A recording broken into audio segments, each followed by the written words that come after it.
সাইদ বাইর মা, মুগ্ধ বাইর মা,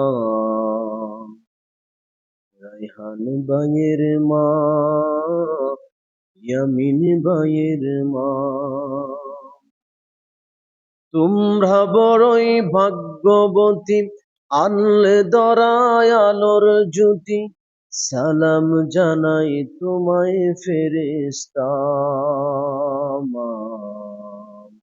সালাম জানাই তোমায় ফেরেশতা। সাইদ ভাইয়ের মা, মুগ্ধ ভাইয়ের মা, রায়ান ভাইয়ের মা, ইয়ামিন ভাইয়ের মা। তোমরা বড়ই ভাগ্যবতী, আনলে দরায় আলোর জ্যোতি। সালাম জানাই তোমায় ফেরেশতা। ঠিক কিনা?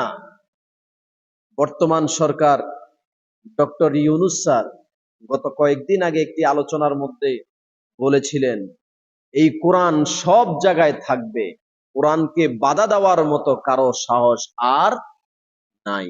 এই কোরআনকে বাধা দেওয়ার মতো সাহস আর কারো থাকবে না। তার কারণ হচ্ছে, আপনারা সকলেই জানেন, গত 15-16 বছর পর্যন্ত আলেম ওলামারা কোরআনের সঠিক কথাগুলা মাঠে ময়দানে বলতে পারে নাই। কি বলেন, ঠিক না বেঠিক? এমনও আলেমদেরকে মাহফিলের স্টেজ থেকে মাইকটাকে কেড়ে নেওয়া পর্যন্ত হয়েছে। কথা বলেন, ঠিক না বেঠিক?